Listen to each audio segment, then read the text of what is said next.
Good morning. We got our daily lectionary readings today for Friday, June 4th. Sorry, I have to look at the calendar. I don't know why that is. Today we're going to be reading Psalm 138, and we're going to be in that for 3 days. Then our Old Testament readings, 1 Samuel 5, 1 to 12. Our New Testament is 2 Corinthians 5, 1 to 5. So let's just go ahead and dig right in, shall we? And as usual, we're in the New Revised Standard Version, the NRSV, which is our Pew Bible. Psalm 138. I give you thanks, O Lord, with my whole heart. Before the gods, I sing your praise. I bow down toward your holy temple and give thanks to your name for your steadfast love and your faithfulness. For you have exalted your name and your word above everything. On the day I called, you answered me. You increased my strength of soul. All the kings of earth shall praise you, O Lord, for they have heard the words of your mouth. They shall sing the ways of the Lord, for great is the glory of the Lord. For though the Lord is high, he regards the lowly, but the haughty he perceives from far away. Though I walk in the midst of trouble, you preserve me against the wrath of my enemies. You stretch out your hand, and your right hand delivers me.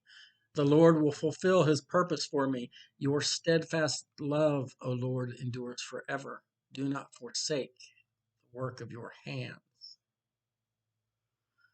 The last couple of verses, it sounds like it's a very similar theme if you remember from the 23rd Psalm. Though I walk through the valley of the shadow of death is the King James that most of us memorized. Though I walk in the midst of trouble, you preserve me against the wrath of my enemies. Stretch out your hand, and your right hand delivers me. The Lord will fulfill his purpose for me. Your steadfast love, O Lord, endures forever. That's good. The Samuel passage, which is 1 Samuel 5, 1 to 12.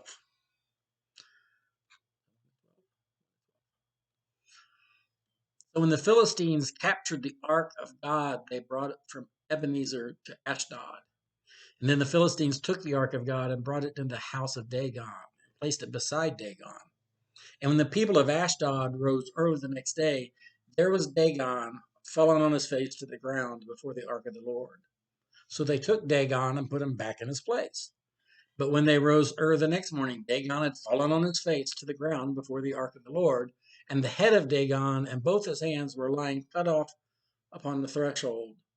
Only the trunk of Dagon was left to him. This is why the priests of Dagon and all who enter the house of Dagon do not step on the threshold of Dagon in Ashdod to this day.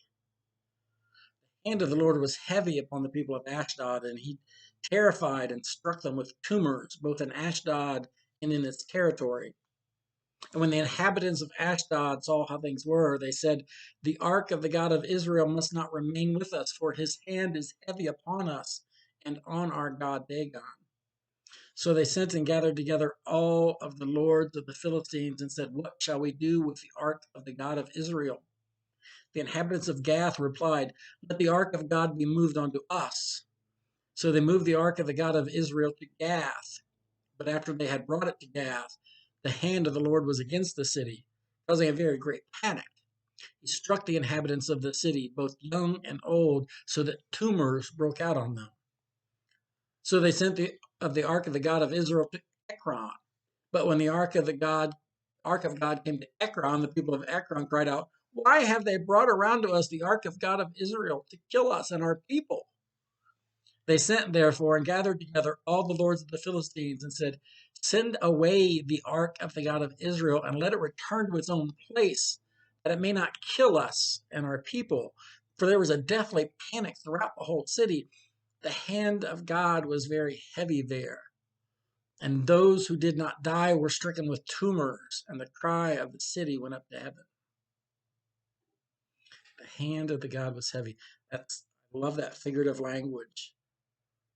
You may have recalled I talked in a sermon a couple weeks ago. One of my friends and mentors talks about when he would go to the hardware store as a child with his dad.